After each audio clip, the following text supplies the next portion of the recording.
So you're going to be replacing your headlights in this beautiful Passat, which is a 2007, which is the wrong thing on the top there.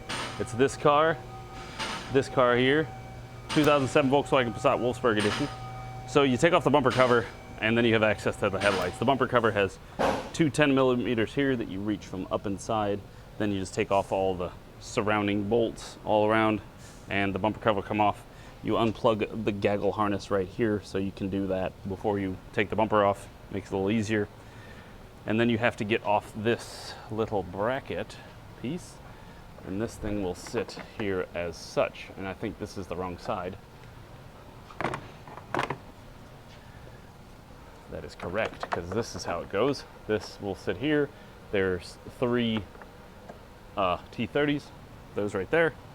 Fit this, and then just kind of sit under there and support that. I don't know what it really does. It just kind of sits there. Structural, whatever. And there you go. You can just unplug them, of course, from in here, which I should find the connector. Plug that in.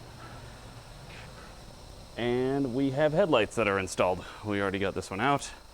So it's held in by this bolt and that bolt. The other one was broken on both sides. And as you can see, it's a little foggy in there. The insulation was coming off the wires. It was just a mess. So we said, new headlight assemblies. And they said, cool. And we said, sure. So there you are. All installed, and well, not all installed, but once they're installed, they'll be ready to go. I hope that helped. Pretty quick explanation. And yeah.